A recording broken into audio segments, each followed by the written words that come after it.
Good evening and welcome to the Ombudsman program. My name is Diane Welborn. I am the Ombudsman and I'm going to be the host for this evening's program. Tonight we're going to be talking about our Montgomery County strategies to combat COVID-19 in our area. And I'm quite honored to have with me tonight Jeffrey Cooper, who is the Health Commissioner for Dayton and Montgomery County. Hi, Commissioner. Thank you so much for joining us. Good evening, Diane. Thank you for the invitation.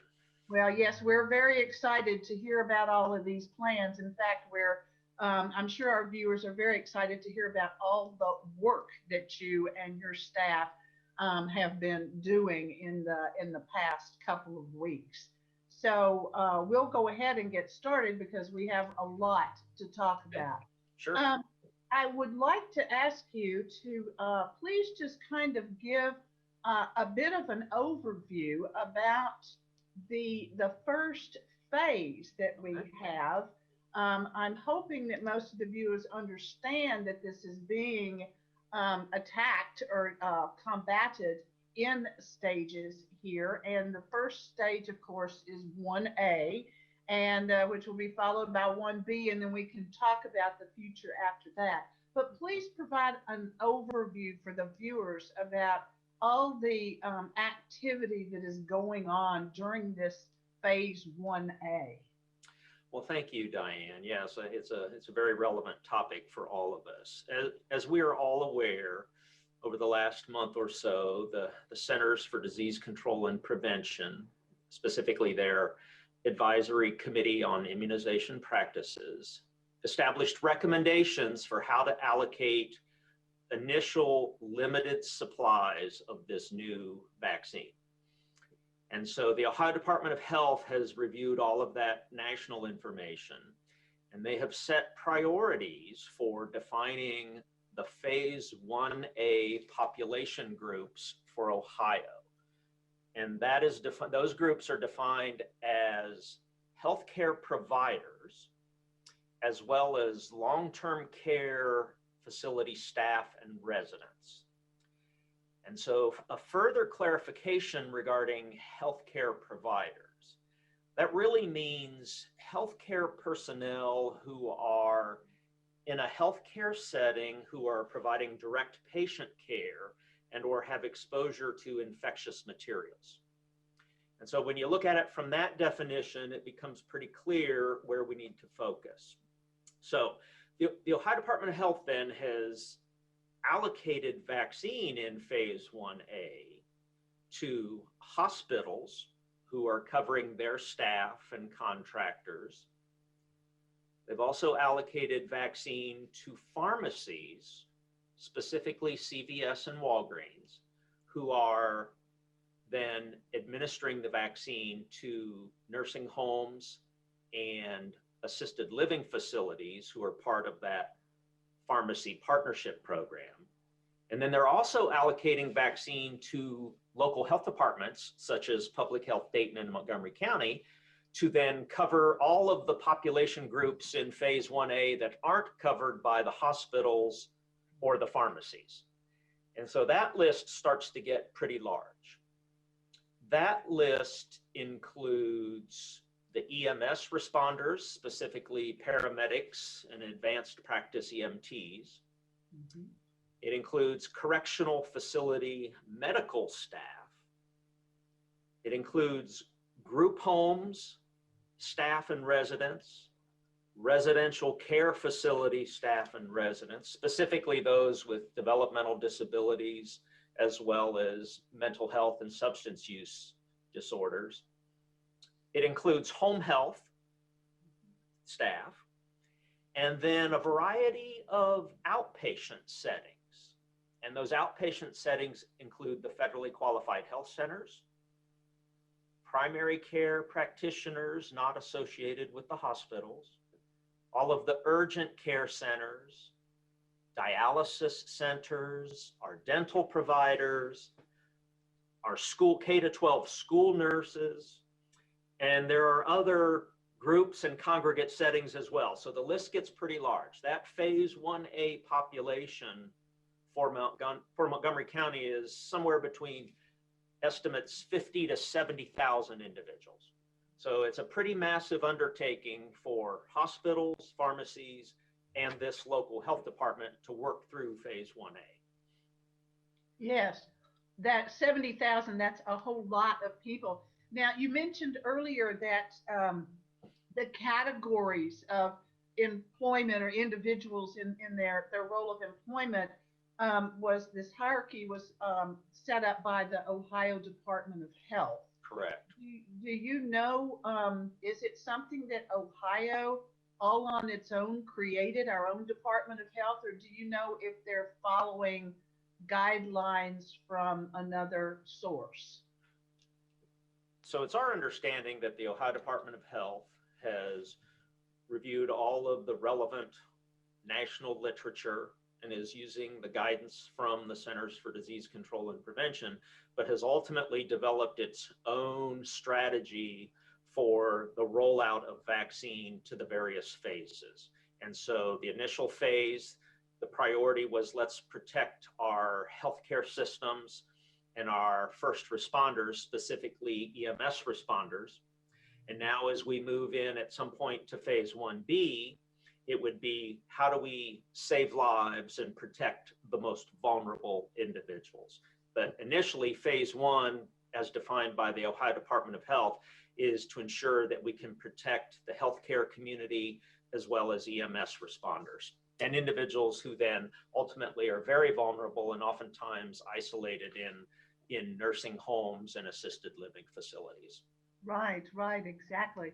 And are the where is all of this taking place? Of course, in the nursing homes, it's taking place there. Sure. And individuals from Walgreens and CVS are safe and are trained to go in and administer those doses. But for those people that are in community, where are they going to get this? How have you all organized that? So obviously hospitals are on their campuses providing the vaccine in their setting to their staff and contractors, whether that's Premier Health or Kettering Health Network or Dayton Children's Hospital. Then for all of the groups not covered by the pharmacies and hospitals, Public Health Dayton and Montgomery County is operating what we call a point of dispensing, a pod, at the Dayton Convention Center. And so our commitment to this community is to be able to serve the populations not covered by the hospitals and not covered by the pharmacies that fall within phase 1A, and we're currently doing that at the Dayton Convention Center. Okay, very good. And the pod that is set up there, when did it open, please? So we received our first allocation of vaccine on December 22nd, and then we scheduled our first pod on Christmas Eve, December 24th. And to date, we've conducted 6 of those, and we're trying to do them now routinely every Tuesday, every Thursday, and then hopefully 2 times per month starting out on Saturdays. But all of those dates are tentative, and it's based on how much vaccine we receive that given week. So I'll give you an example. On December 22nd, we received 3,100 doses of COVID-19 vaccine from the Ohio Department of Health. Subsequent to that, we're receiving about 1,000 doses a week. So clearly it's going to take some time to transition through phase 1A and then on into phase 1B. So we open these pods as we have vaccine available. I see. And the announcement of when they're open is put out, of course, on your agency materials. You can say a little bit more about that, please. Yeah, so the way we've been advertising it right now is we've reached out to those groups, specifically healthcare entities and first responder organizations that fall within phase 1A. So we've notified them directly. And I think it's important to recognize that right now that point of dispensing is not open to the general public. So we've communicated directly with those groups that fall within phase 1A.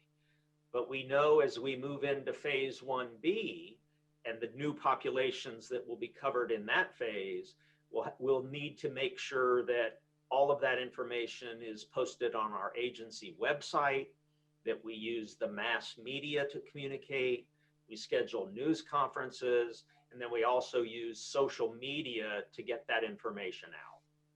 Okay.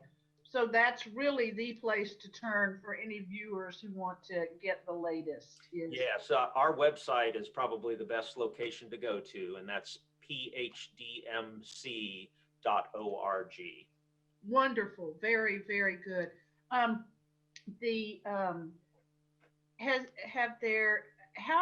What has been the response, for example, from the hospital providers and the EMTs and those to whom you have reached out initially for 1A? What's been their response? So I think it's still in its early stages. I would say it's a good response. I mean, obviously, we know that not everyone's interested in getting the vaccine. Unfortunately, that's the reality of what we're dealing with. But for those that are interested, we've had good response. And so, yes, our pod on Christmas Eve was pretty low attendance. We had about 325 individuals, but that's okay. We received the vaccine. We didn't want to sit on it. And so then we've steadily increased from there to now over a 4-hour clinic time. I think we're able to process roughly 700 to 1,000 individuals in that 4-hour period to be able to make sure we get vaccine to them. So there's a process that you go through when you come into this site. So you're greeted, you're directed to our lines for waiting, and then you go through screening to make sure you don't have any medical contraindications, and you sign the consent form and everything's ready to go. And then you progress to a vaccination station. And then once you're vaccinated, we ask you to remain in our what we call recovery area. Simply, we want to make sure we observe anyone for any adverse reactions, which at this point have been minimal. So there really haven't been any adverse reactions that we've documented. Well, I'm very glad to hear that. That's certainly very good.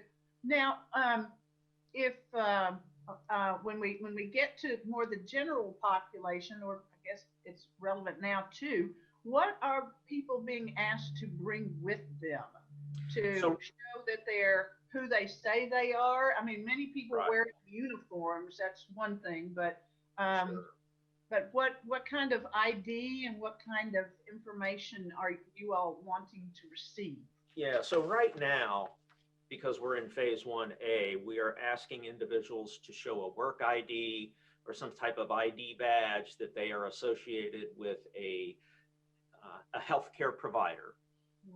As we transition, though, to the general public, obviously, we'll talk about phase 1B here tonight, I realize, and we're going to start with certain age groups. Simply some form of driver's license or identification that shows age, name and age is what we would ask of the general public. So we're going to make it as simple as possible for individuals to make sure we can get them the vaccine. Now that's good. It's nice to see an eligibility process that's been streamlined that much. Right. Do people have to show anything about their insurance if they have it? No, we are, as public health, we are providing the vaccine free of charge. We are not administering a cost associated with this vaccine. Okay, and is there a cost to public health for the vaccine then, or is, okay. The vaccine is being sent to us free of charge from the Ohio Department of Health. Okay, from the Ohio Department of Health. I actually have a caller a questioner that has come in. Okay. We're not able to take calls in our standard way or the previous way. There's a lot we aren't doing in the previous way with COVID. But anyway, I have a questioner that asked, looks like the daughter, the family's daughter is about to go into the hospital for surgery. Okay. And where will she, as a patient, or will she be prioritized for the vaccine? So, I mean, I think we'd need to know a little bit more information. If she is not within the phase 1A priority groups, or if she doesn't fall within the phase 1B, which will be individuals 65 years of age and older, and as well as adults who work in our K to 12 schools, then she would not be eligible for the vaccine at this time. But our hope is that as more and more vaccine becomes available at the national level, the allocation to the state of Ohio on a weekly basis will then continue to significantly increase. And it's our hope that over time we'll be able to open it up more to the general population. Yes, of course. Yeah. Now, let me also ask, you've been watching people coming in to get the vaccine for any reactions. Mm-hmm. Are there, I have another questioner that's come in wanting to know if the vaccine can have an interaction with other drugs that people might be taking, some forms of prescription drugs. Yeah, so all of that, so we ask individuals to, who are eligible for the vaccine right now to pre-register. And there are some pre-registration questions that they go through. And then that's the whole purpose of having medical screening at the vaccination clinic or our pod. And our staff, as well as EMS staff, then make sure that individuals who are going to receive the vaccine do not have any medical contraindications. So they review the medical history of that individual and make sure that the vaccine's safe for them to take. Yeah. So we have a very rigorous process in place. I'm sure they do. And I don't mean to be asking you for a great level of detail, but just so the viewers know what might be some of the more common contraindications. I know medical lists can go on and on and on. We don't expect you to do all of that, but just right. And really, we really want to make sure that individuals, the most common thing that we've documented to date is that individuals should not receive the vaccine if they have received a previous vaccination within 14 days, because then the COVID vaccine would not be effective for them.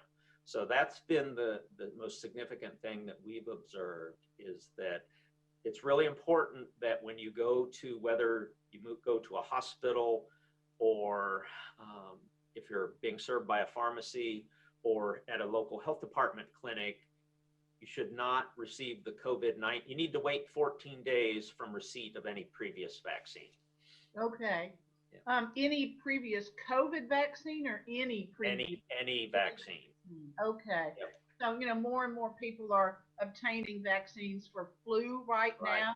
Right. And, a lot of people get it for shingles out of fear of this disease. Right. So any of those, any type of vaccine, one should not approach the pod to get it just yet. Okay. Now, so far with your with the phase 1A that you're running, are we having enough vaccine made available to us? So that's a really good question, Diane, and the answer is no. Okay. The state of Ohio currently is receiving well, keep in mind there are 11.7 million people in Ohio. And right now the state is receiving somewhere between 100,000 and 150,000 total doses for the state per week. So obviously when you allocate that amount across 88 counties, it's very clear that this is going to be a multi-month process to work through these phases. And that's unfortunately the reality of what we're dealing with. Until vaccine production increases significantly, this is just going to be a multi-month process. Okay. So in fact, we really at this point don't even know where the end might be, depending upon what we receive. That is correct. And we've informed our employees that we will very likely be doing COVID-19 vaccinations for at least the first 6 to 8 months of this year. Okay. I want also for our viewers to understand a couple of things that we're saying here tonight is, and Jeff, you can please elaborate on this, that this strategy and the eradication of stopping the spread of COVID here is an ever-changing activity. So what we are saying tonight is the best information we have at this time. Would you like to say a little bit more about that, Jeff? Well, I think the strategy is, we know there's not enough vaccine to cover everyone that wants it right now. And that's unfortunate, but that's what we have to accept. And so the strategies that are put in place are really intended to serve the most vulnerable, protect our healthcare system to where we can serve those who become ill, and then vaccinate individuals that we think as a health system across this state that are in the best position to break the chain of transmission or to disrupt the transfer of this virus across our individuals and our populations.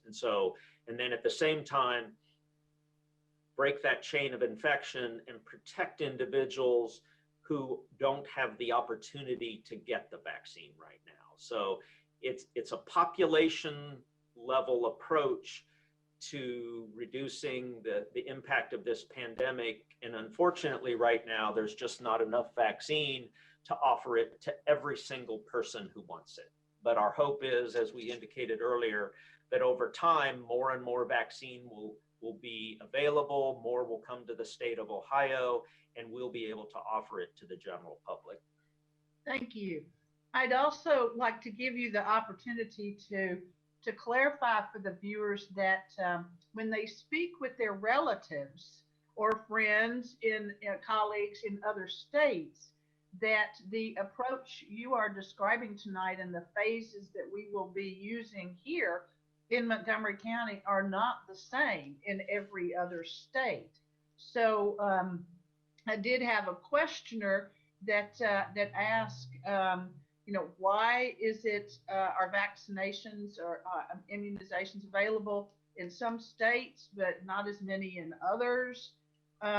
She reports that sisters in another state have already had the vaccine. Now, of course, she doesn't say whether they were in phase 1A categories or even if that state was using that, but I just want to give you the opportunity to inform viewers that this is not a uniform thing, and I'll let you say more about that as you need to. Yeah, well, I think you stated it very succinctly, Diane. It's being done differently across states in this country.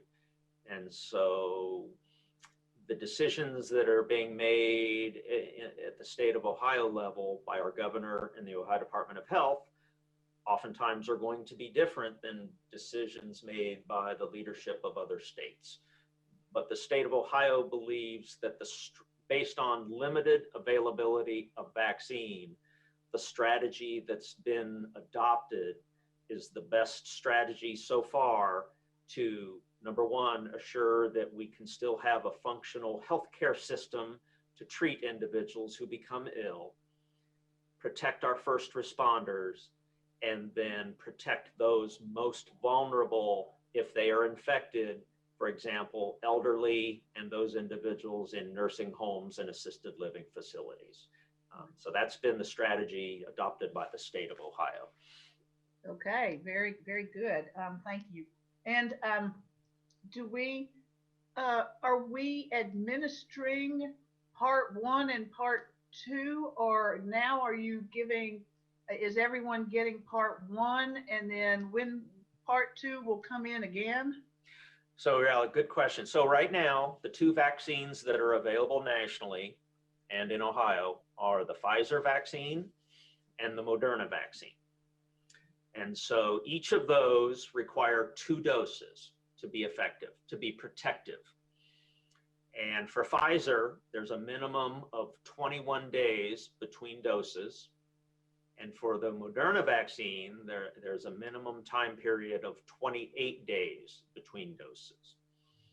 So it's our understanding that pharmacies as well as hospitals are receiving both the Moderna and the Pfizer vaccine. So they're taking those two respective time periods into account.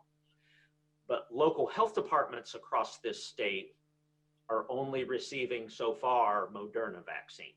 So from our clinics or pods that we offer, then the time period for second dose is 28 days for those individuals that received the vaccine from us. And we're taking that into account to plan when we offer our next pods.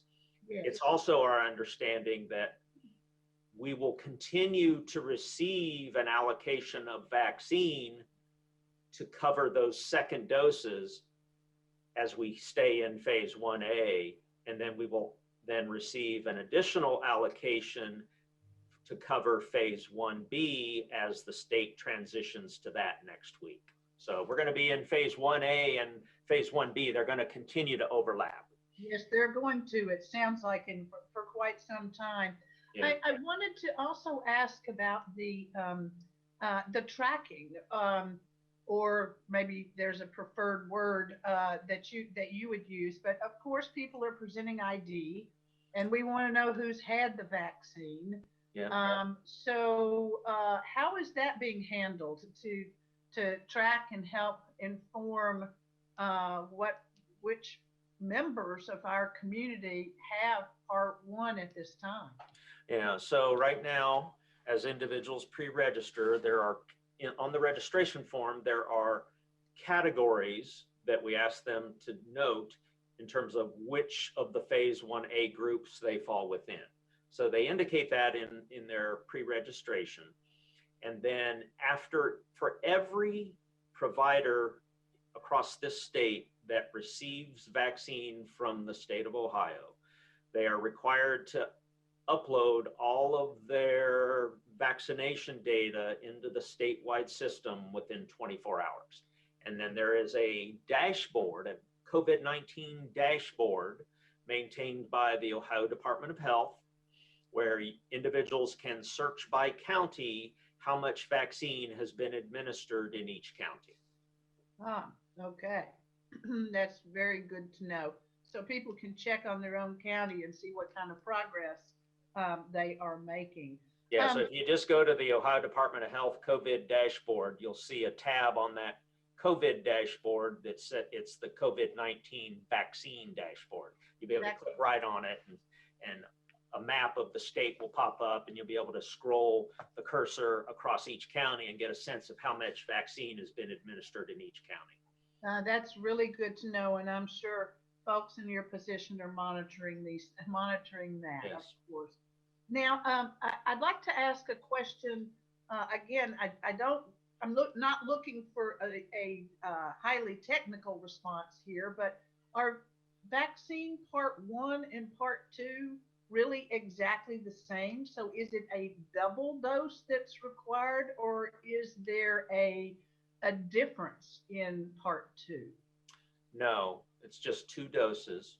But Okay. keep in mind, if you received the Pfizer vaccine for your first dose, you must receive the Pfizer vaccine for your second dose. And Okay. Similarly, same thing for Moderna. You don't switch among pharmaceutical company brands for first and second dose. Okay, all right, I see. And of course, then life happens to everybody, and there may be a problem or a barrier to report to the pod in time for Part 2. Yeah. I'm sure there's been an eventuality looked at about how might that be handled.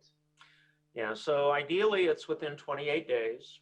I think the grace period as defined by CDC and the Ohio Department of Health is around within 4 days past that 28-day period. But even if it's slightly outside of that, that's okay. We still want individuals to show up to get their second dose. So keep in mind, this is new for all of us. Yes. We really have no experience nationally in terms of what happens if someone misses the second dose. We would simply infer if they're not able to return and get the second dose, then they would not have protection. They would not be protected against COVID-19 disease. Well, that's very important to say, so that protection wanes as the time frame if it's not met. Yeah. Right. One dose is not enough to prevent illness or disease from SARS-CoV-2 infection. Okay. So you definitely need both doses. All right. That's very good for people to understand. I have a couple of questions that have come in. Okay. And you may have already touched on some of them. This will give you an opportunity if you want to elaborate. Okay. But if you don't, that's okay. One question is how long will it take to get all the residents of Montgomery County vaccinated? I'll let you repeat and add on as you choose. Well, unfortunately, it's going to be a multi-month process. So until vaccine production increases significantly and the allocation to the state of Ohio then increases significantly, we are looking at conducting a vaccination program for our residents throughout 2021. Okay. I'll just have to be honest. Yeah. That's good for everyone to know. I mean, we have a lot of people here, and if we're not getting huge quantities of the vaccine, it'll take a while. Yeah. Another questioner has asked to make sure that they're concerned that people with barriers, like don't have a lot of tech access, homeless population, people needing IDs, how are we going to be handling them? Yeah, and that's a really good question, and I'm glad that was presented. Certainly, we want to make sure that we apply an equity lens to how we allocate vaccine in Montgomery County. Keep in mind that Phase 1A, for the most part, is directed at the professional workforce, especially healthcare providers and EMS, but then also individuals within nursing homes and assisted living. But pharmacies are going directly to them in those nursing homes and assisted living facilities. So right now, barriers to access really haven't been an issue because we haven't made the vaccine available to population groups that experience those barriers. So now as we move forward, it's incumbent upon public health as well as other entities that are going to receive this vaccine to make it available to those most disadvantaged, most vulnerable, that oftentimes experience the greatest barriers to health care. So do we think that all individuals will be able to come to the convention center and stand in line to receive the vaccine? No, that's probably not an option, especially for individuals that experience transportation barriers or language barriers. So we want to look at a variety of options, such as drive-through locations. We want to make sure we're in minority communities and in communities that are socioeconomically disadvantaged, and that to the extent possible, we're reducing barriers or eliminating barriers to access. So we're involved in all of that planning right now to make sure that we can do this in a fair and equitable manner.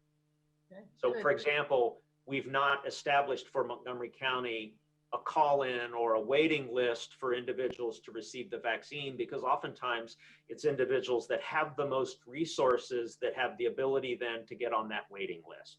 We want to make sure that we make this equitable to all individuals within Montgomery County. Yeah, that's a laudable practice. Very, very Yep. good. I wanted, again, a caller has asked, so let's repeat this for him. How much does it cost? If you have little money and no insurance, what's going to happen to you? So for public health, we are not charging for the vaccine. It's free of charge to anyone who visits our point of dispensing or any of our clinic sites that we will open in the future. Okay, good, thank you.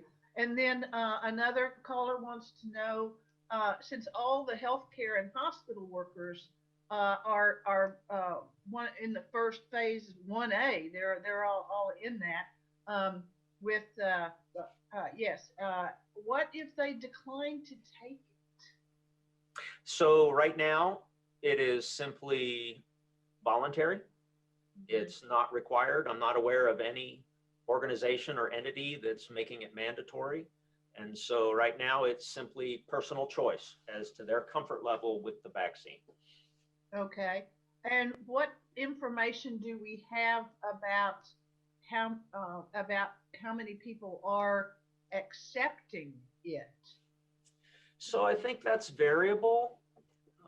Right now, if you look at the numbers across Ohio, for example, EMS responders, it's probably 40 to 50% are receptive to being vaccinated so far. But I think that number will increase as we move forward. As far as the healthcare sector, it's variable by position. So I think it's too early to kind of give concrete numbers as to receptivity for the vaccine. I think it's variable by group, and that's why it's incumbent upon public health, our hospitals, the community at large, to simply continue to stress the information around the importance of being vaccinated to protect all of us. So I think we'll see that increase, those numbers increase over time. Okay, well, we certainly do hope so. Yeah. What if it doesn't sound at this point like there would be any vaccine left over, because it appears that you are not, you could use more of it. Yeah, So, absolutely. So when we operate a point of dispensing, if there are, and the way we keep our process moving quickly is we thaw the vials of vaccine and then we preload syringes. And that really helps facilitate moving people through and vaccinating them. But if we have any preloaded syringes near the end of the evening or the end of the day when we're operating this point of dispensing, we're looking at we offer it to individuals who are working in the pod, as well as we have some call down lists for individuals who are within phase 1A that can quickly show up and receive the vaccine. So we don't waste any of it. okay, well that's really good to know. I'm so glad about that. Then I think we're probably going to need to move on to 1B, because there's Okay. a lot to cover that too. But I just wanted to ask quickly before we do, is it possible to tell that the vaccine is reducing the impact of the disease? Is it too early to really know whether it's impacting spread or the severity of people who then might still get it? That's a really good question, Diane. It's too early to tell that. Okay. But what we do know, and this will be really important, this is a really important message to give, even for individuals who are vaccinated, it's like flu vaccine. We know that it will prevent illness in some individuals, but we know at times some individuals may still get the flu, but it will lessen their symptoms if they're vaccinated. It's the same thing with COVID-19 vaccine. So we know it can prevent disease or limit severity of disease. What we don't know is whether or not individuals who are vaccinated, then fully vaccinated with both doses, can still transmit the virus to other individuals, even though they're not affected. And so then the reality is we need to continue our social distancing and masking and hand washing, all those protective measures we've been implementing prior to having vaccine. All that doesn't just go away because we're vaccinating individuals. But it's really too early, and we're just starting the vaccination program to understand its impact on the overall spread of disease.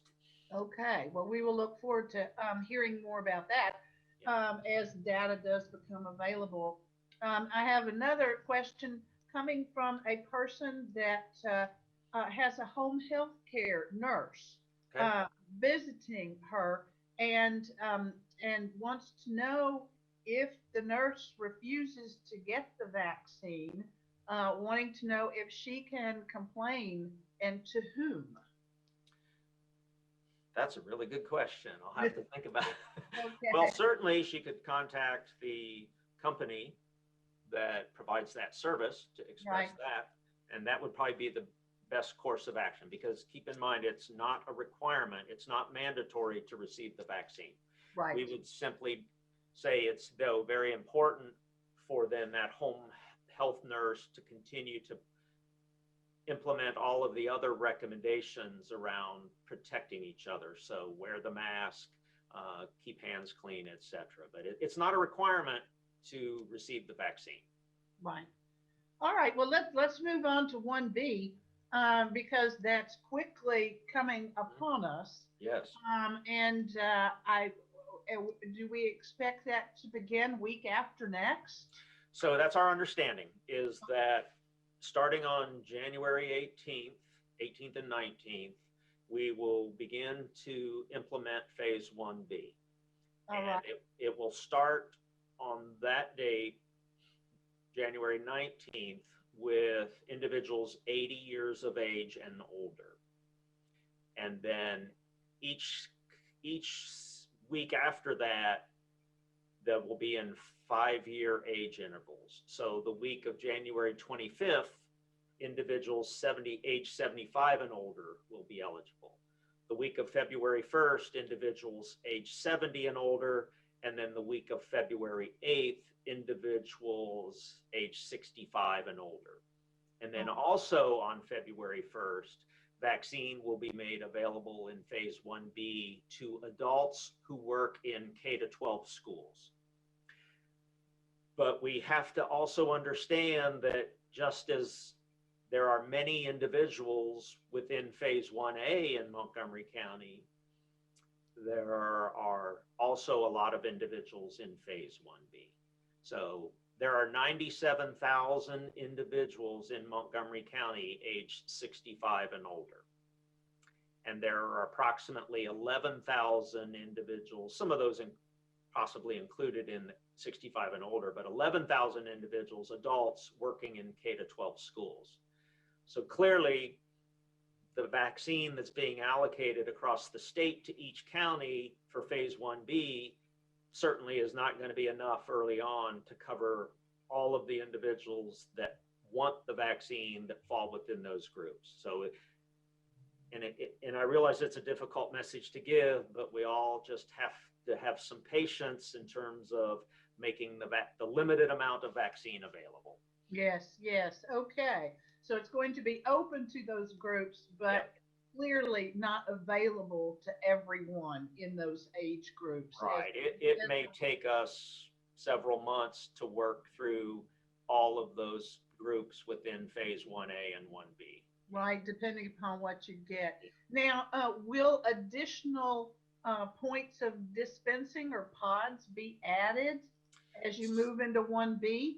So that's very likely for us. We are looking at a variety of locations throughout the county. We want to make sure that we are in communities that oftentimes are minority communities and or marginalized populations. So yes, as opposed to just having the convention center, we're looking at a variety of models, as well as we're working with the Montgomery County Educational Services Center and some of our enrolled providers to determine the best model to get the vaccine to adults working in schools. So we're doing all of that planning and strategizing right now, but keep in mind, a lot of it's going to be dependent on how much vaccine we actually receive.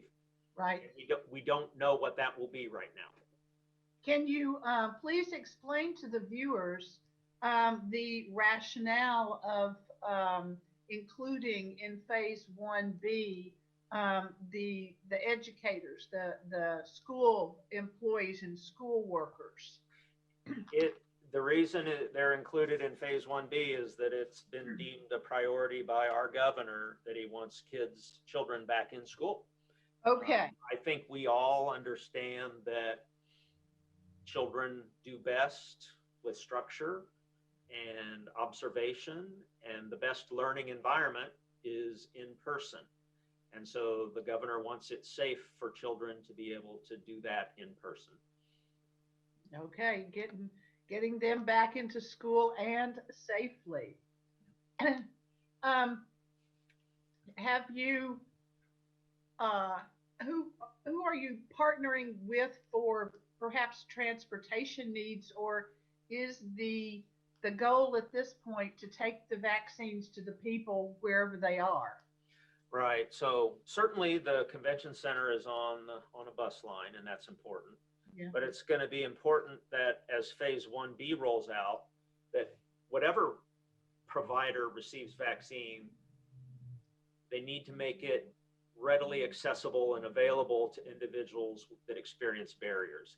So for us, that means establishing some mobile teams or some strike teams that then go into the community and visit locations. So it's going to be a challenge.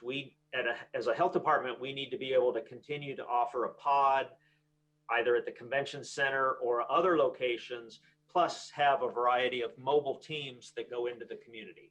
So this is going to be a long-term strategy for us as a health department.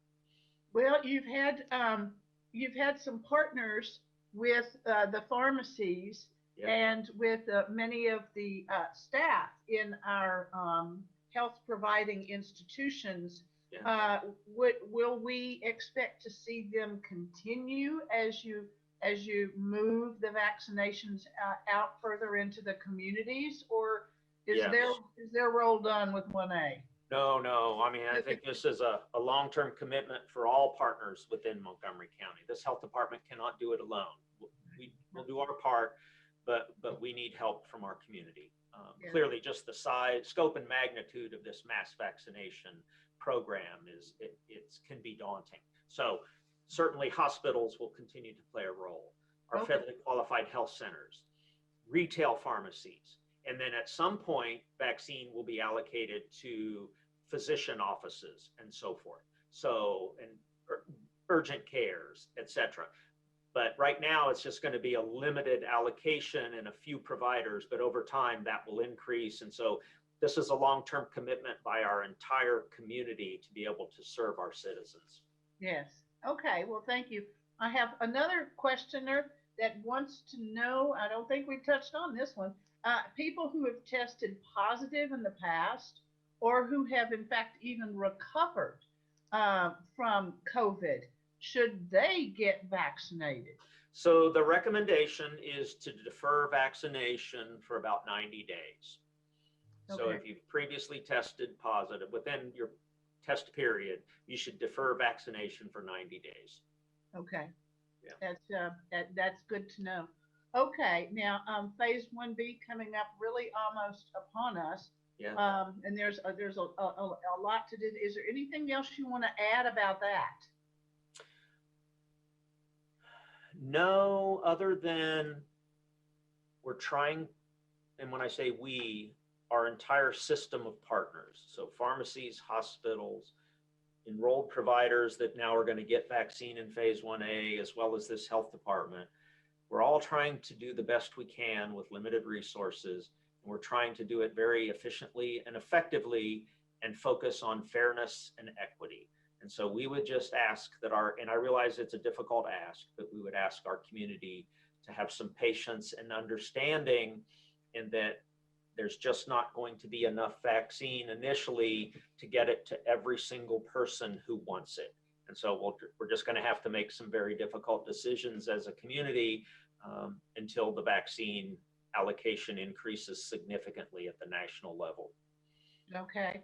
And is there any prediction about that that you've received that the general public might not have heard about?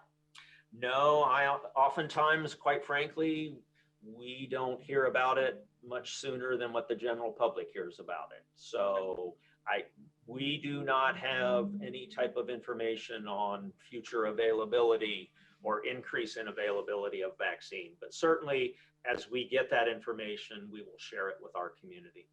Okay, thank you. And I have another question that has come in. This individual wants to know why they can't get the vaccine at their doctor's office. So the reason individuals cannot get vaccine at their doctor's office is that right now the state of Ohio is not allocating vaccine to individual physician offices. They are starting with hospitals, local health departments, pharmacies, and federally qualified health centers. But it's our understanding that as additional vaccine becomes available statewide, it will be allocated by the state to physician offices. We just don't know the timeline for that right now. Okay. And what can you say beyond beyond 1B? What is coming down the pike or being discussed, even if it's not firmly announced? I mean, I think we hear the same thing that most individuals hear, that there are going to be essential workers in various sectors that are going to fall within, whether it's phase 1C or phase 2, whatever it's called. And so it's really all of those individuals that are not, that once we've covered 1A and 1B, there's still a lot of people within Montgomery County that have not had access to the vaccine. And so it's transportation sector, housing sector, just various industry, and then the general public. So this is a long-term commitment to do this vaccination program for our community. Right. And as you've said, even just to get through phase, 1A and 1B may take the better part of this year. I think it will take several months. Now, Yeah. Granted, that can all change as additional vaccine becomes available. But Okay. Right now, based on the limited amount that's being allocated to Ohio that then filters down to each of the 88 counties, it's just taking a lot of time. There's just not enough right now. Right, it's not enough coming. And are there certain partners, you have mentioned a few, maybe there are too many to mention, but I want to give you the opportunity to thank some of the partners that you are working with on this massive community effort. Well, I would like to start by thanking our citizens first, because they're being very patient and understanding in terms of limited vaccine available. And they've been responding along with us to this pandemic for now over a year. And they've adhered to all of the orders from the Ohio Department of Health. They've worn the mask, they've social distanced, they're washing their hands, they're covering their cough, and they're doing their part to make sure that they protect each other. So first of all, yeah, I'd like to thank our citizens.